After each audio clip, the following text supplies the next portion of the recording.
nerds out there. I've conformed. I'm really happy about this. I thought I'd wear this hat. I thought it would be funny, just for a moment, as a kind of bam, bow, ping celebration that I finally conformed on YouTube 1,060 some odd videos later.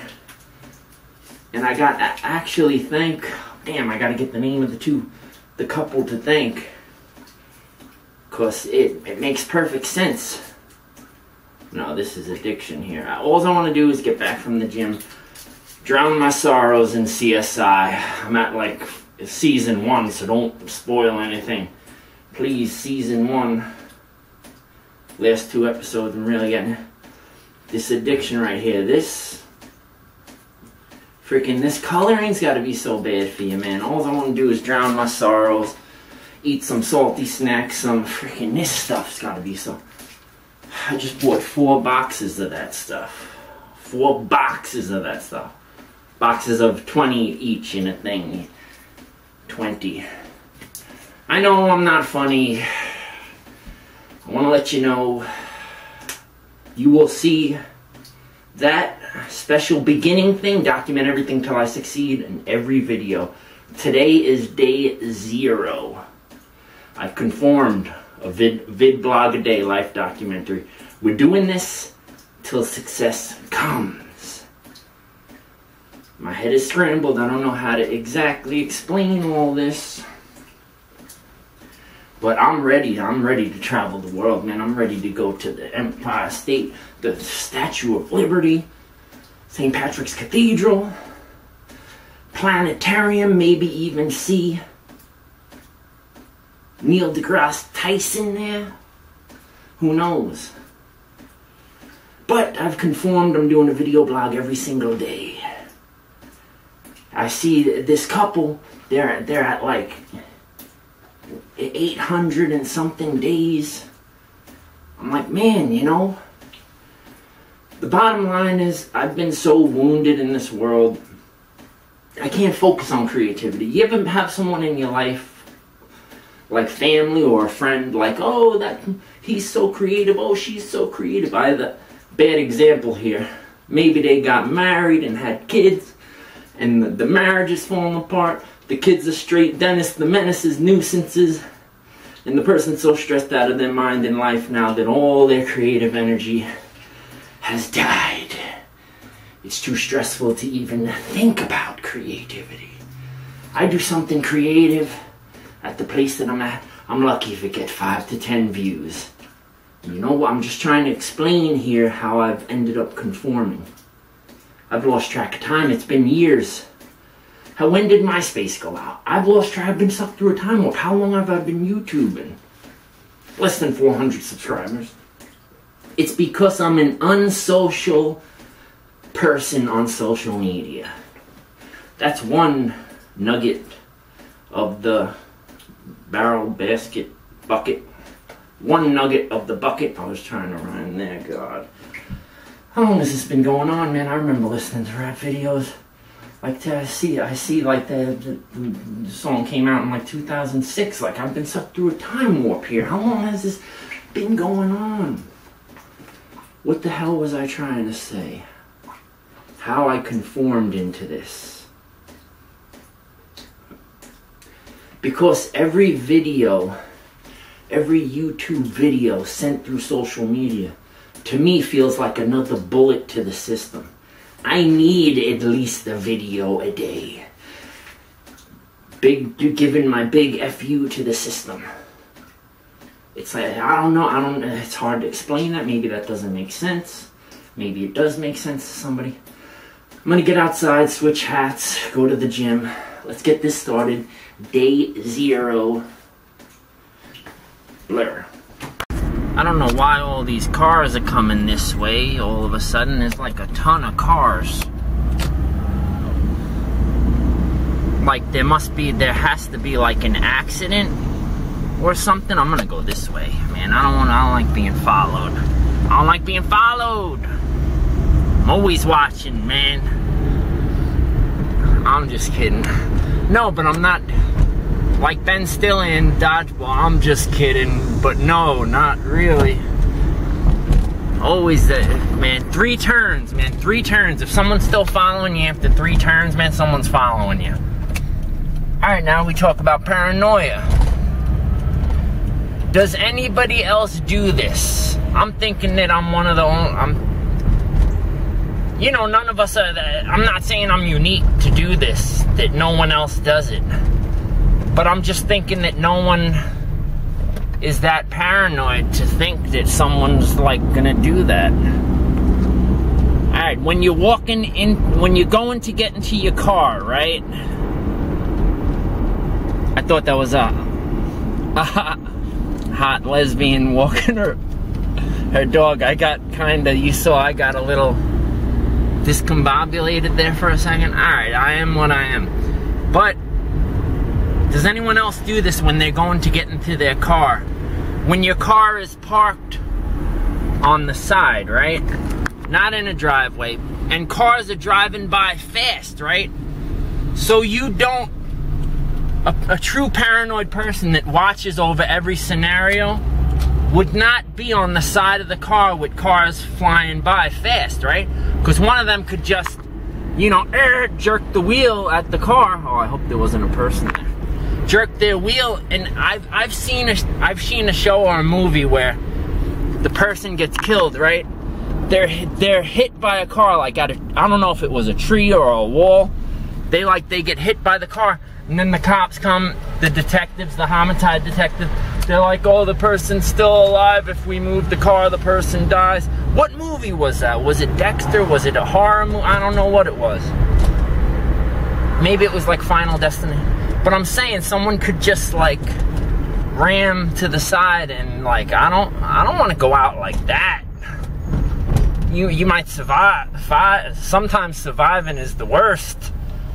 I don't know. These freaking cars drive by like crazy. Alright, but what are we talking about, man? I've conformed. I've completely conformed. My brain just went completely blank. I'm heading to the beach. I don't know if I want to be out or stay in. I don't know. I don't know what I want to do, but person just sitting there meditating, that person over there. You saw me look back. You caught me. I forgot I was filming for a second. Alright, my mind's a little, you know what happened? Today is Saturday. Me and my mom got a little money, so I'm in good spirits. But on Wednesday, me and my mom were hit brutally, emotionally. What's this person doing, man? Are you gonna make a right, straight, left? Where you going? Me and my mom were brutally hit with a financial situation. I'm trying to be honest here, but it's like some things you shouldn't talk about on vlogs. Like family, so I'm gonna say, like they do on, wow, that doesn't sound good. Like they do on like frickin', that sounds real negative, on the drug panels, the drug boards on the internet, they say swim did this, swim did that, swim does this. Let's just say the person's name is Swim. Wow, huh? Alright, tomorrow I promise I'm going to be positive, not negative person, alright? Starting tomorrow. Like an addictive brain. Starting tomorrow, and I'm completely sober too. But I'm just saying, starting tomorrow, no cursing. The video blog should give me responsibility. But let's say you have this person named Swim. And Swim has a brother. Swim doesn't work. Swim doesn't have a job. Swim is psychologically disabled. Swim's been traumatized, PTSD all the way. Just coming out of that trauma. Swim's been soulmate heartbroken for the past 2 years. So, Swim has a mother that has been there for him his whole life. Swim is not a typical mama's boy. Is this truck gonna... Swim is a mama's boy, not mentally, just out of loyalty.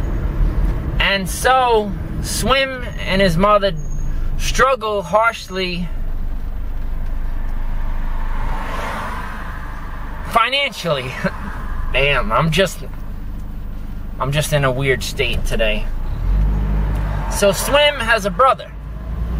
Brother's got a decent amount of dough, helps out financially, you know, says things like, you know, I want you to eat, like to his mother, right? I want to make sure you eat. So Swim's brother goes away for 9 days at the end of the month, knowing that we're not going to have money. My mom drives Swim's brother, her son, and his girlfriend to the frickin' airport to go to Florida. Swim's brother, Swim's mother's son, like a big FU, leaves Swim's mom with $7. Like, here's $7. What's that, 65, 70 cents a day for food. Like, big FU, I'm going to live the lap of luxury on a vacation. Here's $7. And all jokes aside, Swim's mom was really, it hit hard. She just was beyond depressed, beyond stressed, anxiety through the roof, had to call her brother to borrow money. And Swim was so depressed, man, over this finance, that Swim was so depressed that his brother could do that to him. Just hurt. That he could just hurt his mom and his brother like that. It made Swim crumble in life, and especially creatively. It was rough. That was rough explaining that. Okay, yo, I'm not gonna go to the beach. Instead, I'm gonna drive by, not a drive-by shooting. I'm gonna do a drive-by of where I grew up from a certain amount of years, to reminisce, to get a feeling of nostalgia. Really, to get the feeling like, damn, I shouldn't even be alive. I can't believe I'm alive. To even walk, to even drive through. It's a shocker. It's a complete shock. To drive through this circle with actually hope of a life is just beyond, it's beyond me. Here it is. Here's the famous rocks, man. I can't believe I'm here. The famous rocks is still there. Oh. I don't know if the same people still live there, the freaking Velas or whatever. They had the Doberman Pinscher there. I don't know what else I'll remember. But we're gonna go this way. The neighborhood looks completely different. Well, I don't... My memory's not that good. Well, that person had a gargoyle.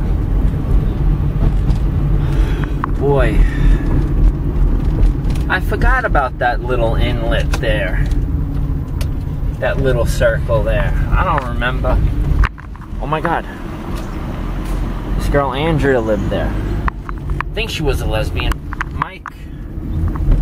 Mike something, the rich guy, lived there. We lived right there. I remember I slipped on a piece of shit. Then the Normoils lived there. There's that woods used to seem huge over there, and I remember someone started a fire. Someone started a huge fire in that woods. I might have been like 7, 8 years old. And for some reason I can't help but think that somehow me and my brother, or what, maybe just me, I don't know, whatever, we thought it was cool.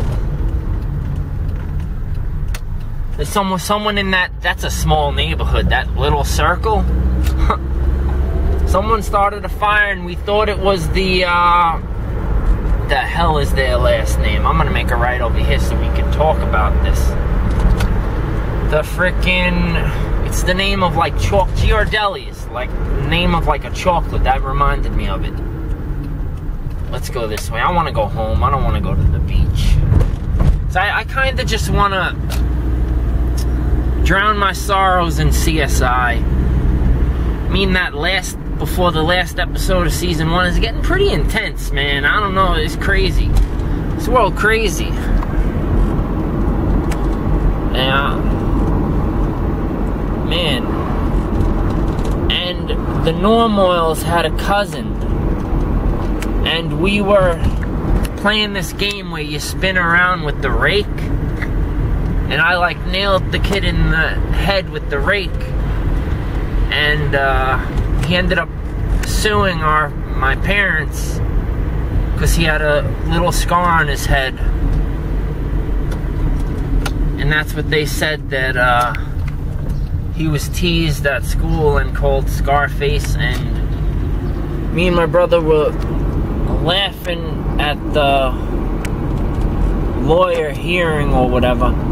This stuff isn't funny, man. I'm not. And the one guy at the Normoil house was so big that he had like a heart attack or something. He was always smoking cigars and I don't know what else. But they had to bring him through the front window to get him through. Remember my friend Chris Snowman lived down there. They used to call him Snowman. I guess I just want to go home, man. I don't know what I'm thinking. I don't know what I'm doing. Let's go. Let this guy go, man. What you doing there, dude? Other memories, man. I looked at my first woman. I think she was like 21. I was like 8 years old. Oh boy, this is sounding sick. At my bedroom window at the place, right? Me and my brother used to look out the window. I don't remember how many times, man. I just remember once. And she like changed her clothing. I was freaking 8, man. You can't get mad at me for this. I was 8. And I was looking from the window. I think actually the time that I remember this, I was just looking from my bedroom window at like 8, 9 years old. I don't know. And I remember thinking, please change. Like, freaking, but she didn't change. There was no nudity. She was in like a bra. This is something. Why do I get into these memories? It's crazy. It's like that's how crazy this world is. I'm afraid. I'm talking about memories as a kid. Someone's gonna start like a huge internet revolt against me. Like this guy, when he was 8 years old, he was peeping Tom, had a woman through his window. Yeah, I also remember we had a few records that our parents bought, but oddly, I had a Twisted Sister record. Weird. I don't know what that. I remember. Well, yeah, we're not gonna take it, but I remember the song with the big meat bone. You're gonna burn in hell, no evil, don't you see? No, you're gonna burn in hell. Down on me. So what other memories, man, over there? I slipped in the dog shit. Oh, I remember this guy with braces. He seemed so much older, but he was like 12 or 13. We thought he was so tough, and he beat us up. Remember my brother tripped on the bike and nailed his freaking all bloody, and someone threw a rock through my dad's car window. We knew it was the Giardelli's. And I remember my grandpa with the deer meat. And I slipped on the diarrhea dog shit. And I landed on my back. And I was crying in the whole neighborhood. That was considered a neighborhood. made fun of me. I remember Andrea, I don't want to say last names, but she was very tomboyish and had she had the short hair, and it was like, I don't think I remembered back then that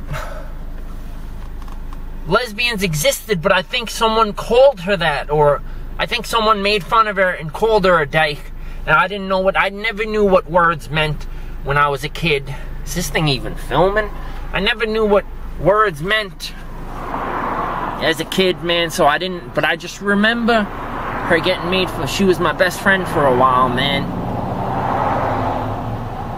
But then I looked her up later on in life, and she got married and stuff. She actually wasn't even a lesbian. It's crazy stuff. I think that's all the memories I could pull out of my brain.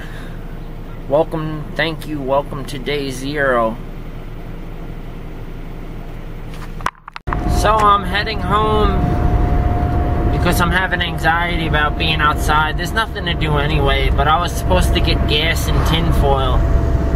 My mom won't care, man. I'm having anxiety, like I don't want to be outside. There's nothing to do. And I got like, I don't think sweat rings. I'm just like sweating a lot today, man. It's just like high anxiety day. CSI. Houston, we may have a problem. What is with all these cars coming this way? Like there's some, like no joke, seriously, like where are they all coming from? This is like a neighborhood. I was gonna say, what the hell's going on here? There's some road closed. I was gonna say, Houston, we may have a problem. I might be paranoid. Because I thought some dude was scoping me out in his rear view mirror. Like, what's this dude scoping me out? Like at the stoplight, right? So, driving forward, he's in front of me. I turn on my blinker. I see this dude's blinker goes on. He goes to make a right. And then all of a sudden, he stops like halfway making a right as I turn my blinker off. Yeah, look at this. All these cars all over the place. What is going on? What the hell is going on here? I don't know. I don't know what the hell is going on. All these cars. Alright.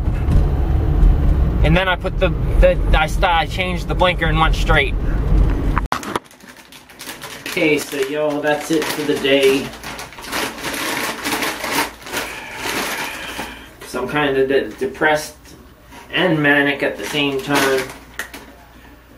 Gonna just drown my sorrows in CSI for the rest of the day, so I'm gonna say bid you adieu, because I don't think there's anything else to film. I just want to lose my mind in CSI. I look up to that guy. I admire these characters because you always got those hero characters in a show like this.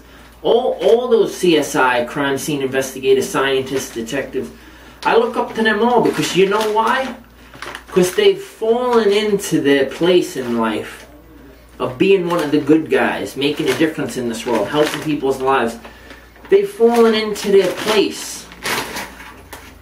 I feel I've got no place yet. I don't know if I'll ever have a place, man. I look up to that lead character. I think the guy's name is Gil.